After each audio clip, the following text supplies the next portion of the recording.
السلام علیکم ورحمۃ اللہ تعالی وبرکاتہ۔ جیسے کہ آپ معلوم ہے آپ کو کہ آج جمعے کا دن بہت برکتوں والا دن ہوتا ہے، اور میں آج بے اولادوں کے لیے جمعہ کے دن پڑھنے والا ایک ایسا عمل لے کر کے حاضر ہوا ہوں جو آپ نے خالص نماز جمعہ کے بعد پڑھنا ہے۔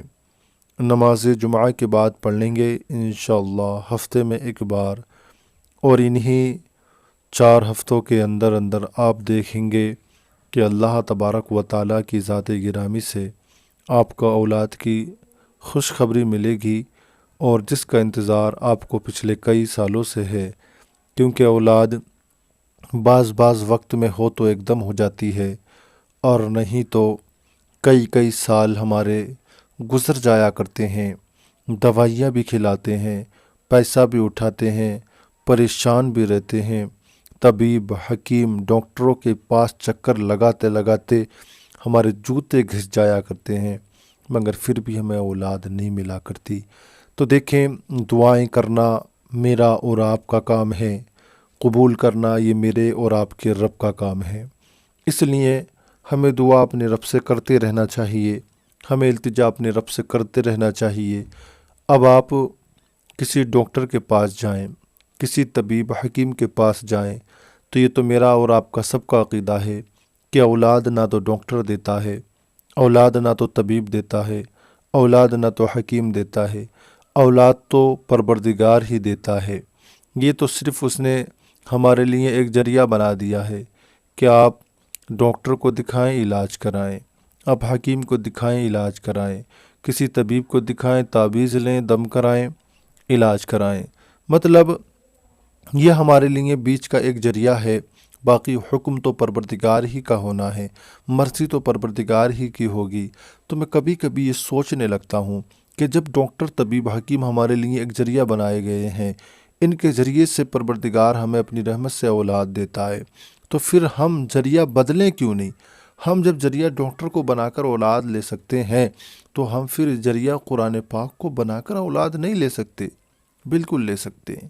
اللہ تبارک و تعالیٰ کے کلام میں، اس کے قرآن میں بہت زیادہ طاقت ہے۔ ہم اس کا قرآن پڑھ کر جب اسی سے مانگیں گے، ہم قرآن پڑھ کر جب اس کا وسیلہ بنا کر کے اس سے دعا طلب کریں گے، تو مجھے امید ہے آپ کی دعا رد نہیں جائے گی۔ آپ ایک بار قرآن پاک کی کچھ آیات پڑھ کر دعا کریں تو آج میں قرآن پاک کی بہت مختصر اور بہت طاقتور آیات کریمہ کا آپ کو ذکر کرنے والا ہوں۔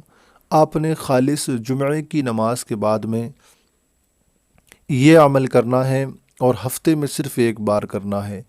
انشاءاللہ تعالیٰ یہ اتنا بابرکت عمل رہے گا کہ آپ قرآن پاک کو پڑھ کر، اس کی آیات کریمہ کو پڑھ کر اپنے رب سے دعا کرنا۔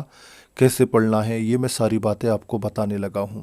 بتاؤں اس سے پہلے، اگر آپ اس نورانی وظائف چینل پر پہلی مرتبہ تشریف لائے ہیں، تو نورانی وظائف آپ کا اپنا چینل ہے، آپ اس کو ضرور سبسکرائب کر لیں۔ ہم اس پر روزانہ اسی طریقے کے ویڈیو اپلوڈ کیا کرتے ہیں، اور اسی طریقے کے ویڈیو تاکہ آپ تک پہنچتے رہیں، اس لیے آپ اس کو سبسکرائب کریں۔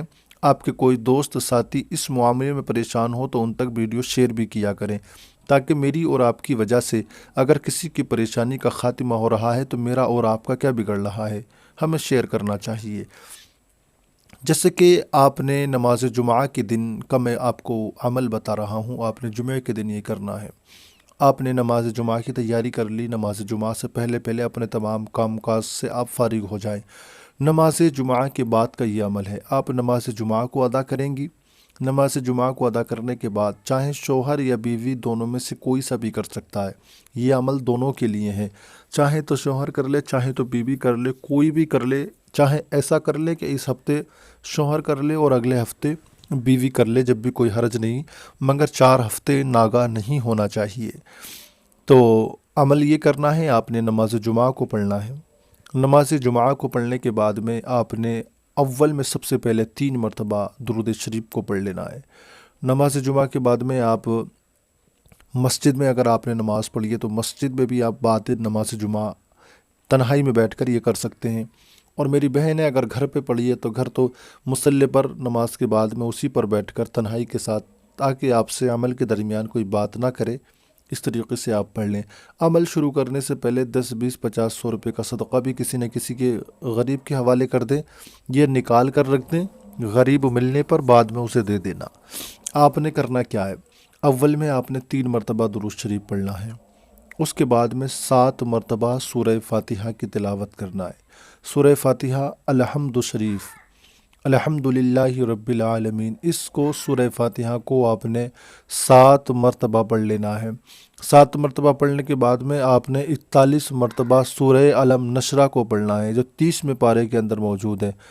علم نشرح لک صدرک ووضعنا عنک وزرک، یہ والی جو صورت ہے آپ نے اس کو بسم اللہ شریف کے ساتھ 41 مرتبہ پڑھنا ہے۔ پھر بعد میں سورہ اخلاص، قل شریف، قل هو اللہ احد اللہ الصمد لم یلد ولم یولد ولم یکن لہ کفوا احد، آپ نے اس کو بھی 41 مرتبہ پڑھنا ہے۔ اور 41 مرتبہ پڑھنے کے بعد میں پھر بعد میں آپ کو 7 مرتبہ پھر سورہ فاتحہ یعنی الحمد شریف کو پڑھنا ہے۔ اس کے بعد میں پھر 3 مرتبہ درود پاک کو پڑھنا ہے جو آپ نے شروع میں پڑھی تھی۔ اور یہ سب کچھ پڑھنے کے بعد میں آپ نے اپنے ہاتھوں کو اللہ کی بارگاہ کے حضور اٹھا دینا ہے اور رو رو کر اپنے رب سے دعائیں کرنا ہے، مولا جب تو ڈاکٹروں کے ذریعے اولاد دے سکتا ہے تو اپنے قرآن کے ذریعے بھی مجھے اولاد دے دے۔ پروردگار حضرت زکریا علیہ السلام کی دعاؤں کی برکت سے مجھے اولاد دے، حضرت ابراہیم خلیل اللہ کی دعاؤں کی برکت سے مجھے اولاد دے، پنجتن پاک کے صدقے، اپنے قرآن پاک کے صدقے، اپنے محبوب کے صحابہ اکرام کے صدقے مولا مجھے اولاد دے۔ آپ اس طریقے سے رو رو کر اپنے رب سے دعائیں کریں اور اس عمل کو بالکل نہ چھوڑیں۔ انشاءاللہ آپ دیکھنا اسی مہینے کے اندر اندر پروردگار آپ کو نیک صالح اولاد دے گا۔ میں بھی دعا کرتا ہوں مولا پروردگار جو ویڈیو دیکھ رہے ہیں مولا اگر یہ بے اولاد ہیں پروردگار تو ان کو نیک صالح اولاد سے مالا مال فرما، جو بھی بے اولاد ہے مولا تو سب کو اولاد سے مالا مال فرما، اور ہماری دعاؤں کو مولا تو اپنی بارگاہ میں قبول فرما، قرآن پاک کے صدقے، اہل بیت کے صدقے مولا تو ہماری دعاؤں کو اپنی بارگاہ میں قبول فرما۔ دوستو یہ آپ کا اپنا چینل ہے، میں چلتے چلتے پھر بول رہا ہوں کہ آپ اس کو ضرور سبسکرائب کر لیں۔ آئیے ساتھیو پھر لے کر آئیں گے ہم آپ کے لیے کوئی نہ کوئی وظیفہ، جب تک کے لیے چلتے ہیں، خدا حافظ۔